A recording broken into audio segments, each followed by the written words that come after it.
mundo já comeu alguma coisa que não caiu bem, né? Vocês já, meninos? Eu já. Aquela má digestão, aquela azia. E de acordo com uma pesquisa da Federação Brasileira de Gastroenterologia, mais da metade dos brasileiros sofre com azia e queimação. Em alguns casos, o problema vai além da má digestão, viu?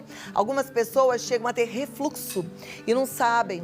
Então, vale a pena prestar atenção nesse assunto para a gente poder fazer tudo direitinho, cuidar do nosso corpo da melhor forma. E para isso, eu converso via Skype com o gastrocirurgião e endoscopista, doutor Eduardo Greco. Doutor Eduardo, seja muito bem-vindo. Que honra poder começar o programa e aprender sobre nosso estômago, né? Azia, má digestão, refluxo. É muito mais comum do que a gente imagina, né?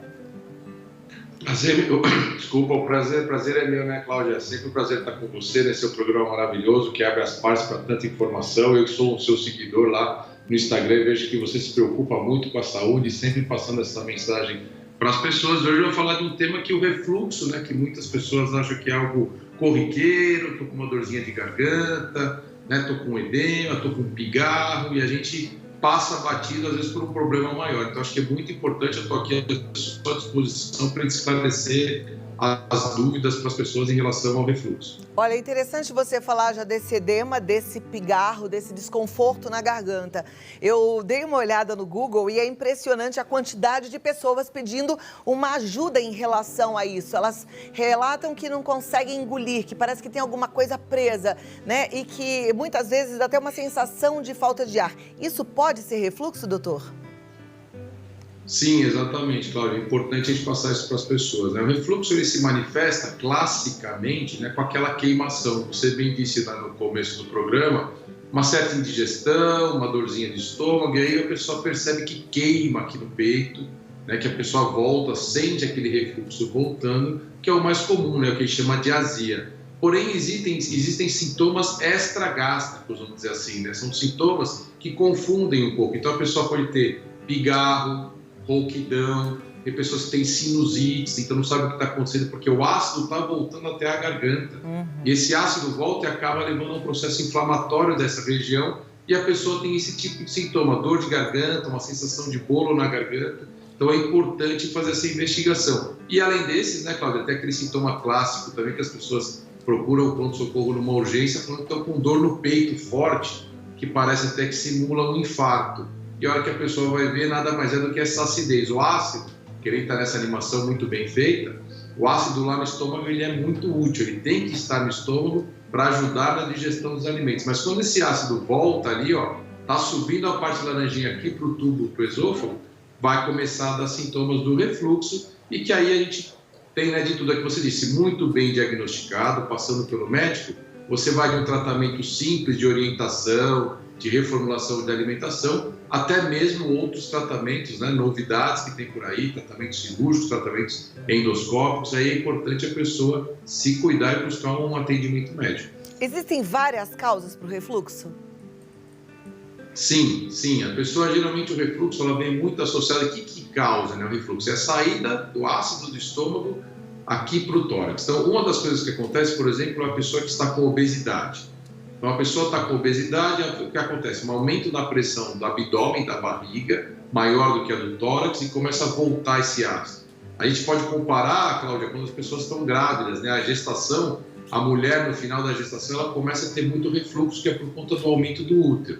Então, essa situação abdominal já é importante. E o que geralmente causa o refluxo, que leva as pessoas a ter o refluxo, está muito vinculado à nossa parte alimentar. Então, é o nosso comportamento. É a forma com que a gente se alimenta, então os hábitos alimentares, né? Então a gente precisa procurar uma alimentação saudável, evitar alguns alimentos para que a pessoa não tenha um refluxo. Geralmente, organizando esses hábitos, a gente vai conseguir tratar o refluxo. Às vezes a pessoa faz tudo direitinho, doutor, eu estou comendo direito, estou seguindo as orientações que o senhor passou, mudei os meus hábitos, mas eu continuo com essa queimação, continuo com incômodo. Por quê? Aí que vai ser importante a gente fazer exames desses pacientes para ver qual que seriam as outras causas. Uma delas, por exemplo, é uma fragilidade. O músculo aqui no esôfago, a gente tem um músculo que abre e fecha o tempo todo para não deixar, né? Ali é um esfíncter que a gente tem para não deixar com que esse ácido volte.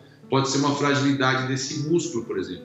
pode ser uma hérnia de hiato. E aí não adianta só o tratamento clínico, só as orientações. Você tem outros tipos de tratamento dependendo do tipo de doença que você tem. Então, a gente pode separar que tem aquelas pessoas que têm um refluxo, que é por conta do excesso de estresse, hiperacidez gástrica, má alimentação, né, mau comportamento alimentar, e que você, com as orientações, vai cuidar.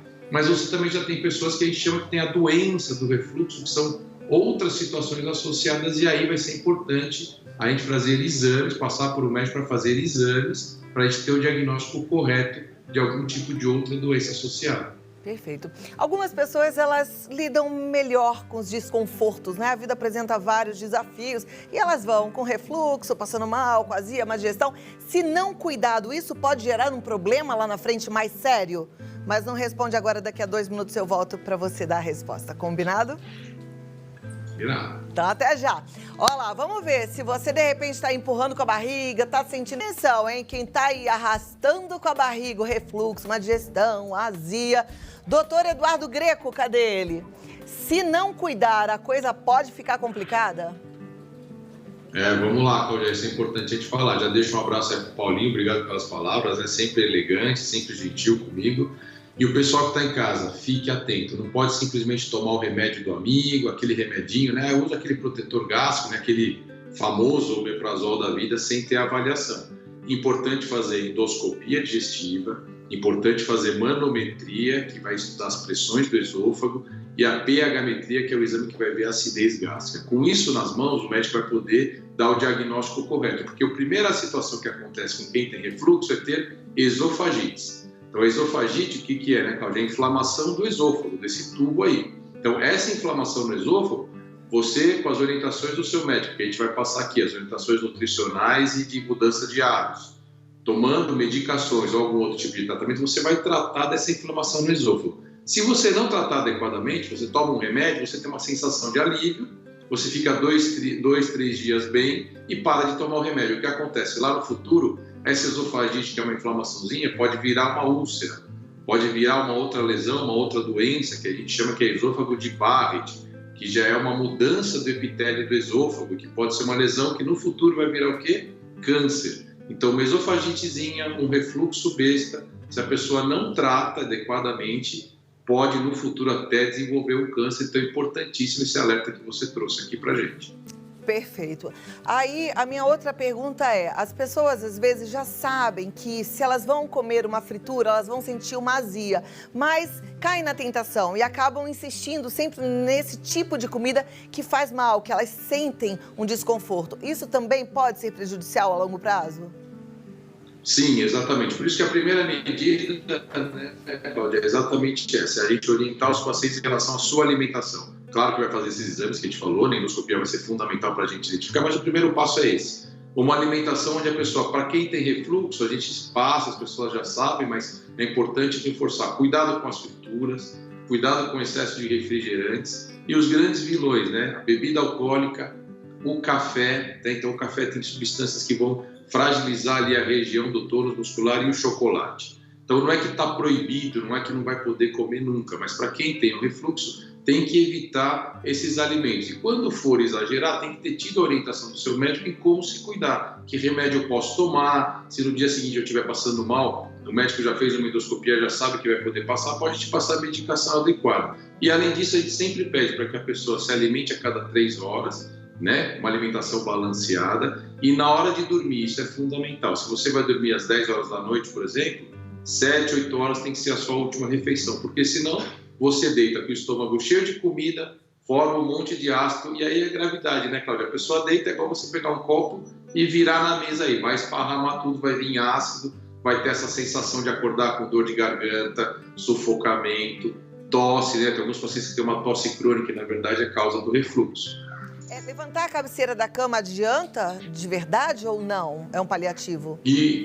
Perfeito, bem lembrado. Isso é até uma medida até comprovada cientificamente, tá? Então, você elevar um pouco a cabeceira, cerca de 15 centímetros, você vai elevar, ou até usar aqueles travesseiros anti-refluxo. Não é encher de travesseiro lá na cama que vai acabar até tendo torcicolo. A gente orienta que o pessoal é levantar o tórax, né?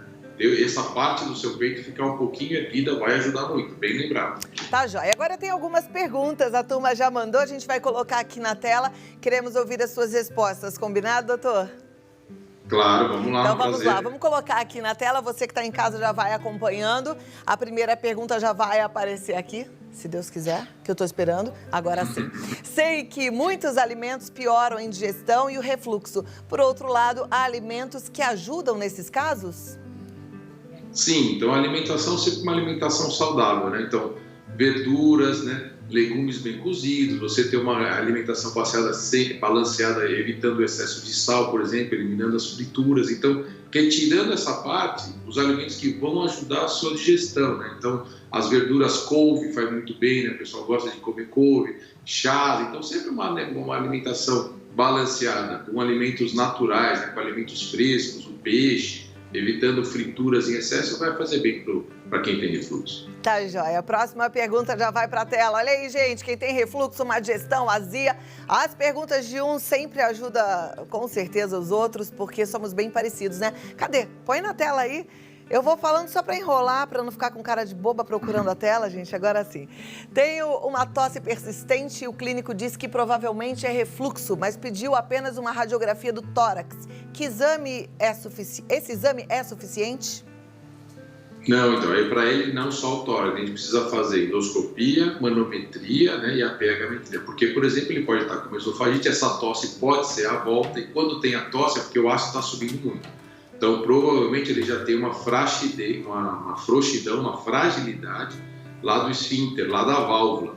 E aí a gente tem que tratar de formas diferentes, né? Então, você tem tratamentos com radiofrequência, você tem hoje fundoplicatura que é feita por endoscopia e você tem também tratamento cirúrgico. Então, precisa fazer mais exames, endoscopia, manometria e pH-metria para dar o diagnóstico correto e tratar de forma adequada. Ok. Doutor Eduardo, tem mais alguma consideração, alguma coisa importante aqui para passar para a turma que está em casa? Queria te dar aí um tempinho para a gente concluir o assunto. Sim, acho importante que a gente pode passar, né, Cláudia, que assim, além desses tratamentos e orientações que a gente já passou, a gente tem o tratamento com medicações que o pessoal em casa deve tomar seguindo a orientação médica. E hoje a gente tem na endoscopia, eu sou endoscopista, você bem disse aí no projeto, tive várias vezes aí no seu programa com novidades, nós temos uma grande novidade, que é uma fundoplicatura por endoscopia. Então existe o tratamento cirúrgico, que para pacientes selecionados deve ser considerado, e alguns pacientes precisam de cirurgia, hérnias volumosas, hérnias grandes, mas existe hoje para alguns outros pacientes onde o tratamento cirúrgico ainda não é a melhor opção e que estão com refluxo persistente, não tem melhora com o tratamento clínico. Então, para esses pacientes que estão com dificuldade do tratamento clínico, hoje já é no Brasil, já está aprovado um tratamento que a gente fazer uma fundoplicatura. O que seria isso, né? O pessoal que tem em casa, é fazer uma válvula que vai apertar aquela região do esôfago por via endoscópica.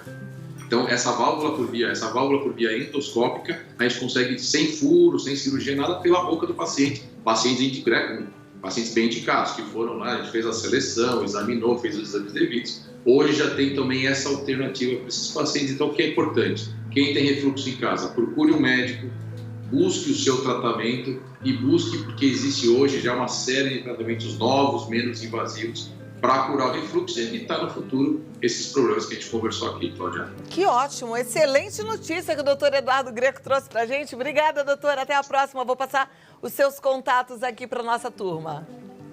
Eu que agradeço, é sempre um prazer estar contigo e vou continuar te seguindo lá no Instagram. Parabéns pelo seu trabalho. Obrigada. Um grande abraço. Tamo juntos. Olha aqui, deixa eu passar para você o site, é o www.institutoendovita, com 2 T's, tá? endovita.com.br ou no Instagram, Eduardo_Greco, com 2 C's. Eduardo_Greco. Esperando por você. Agora aqui, gente, às vezes você já tratou tudo que tá te incomodando mesmo, é a sua autoestima, é você se olhando no espelho e não se gostando, é uma barriga que chega antes de você. Você quer mandá-la embora? Vem cá que a gente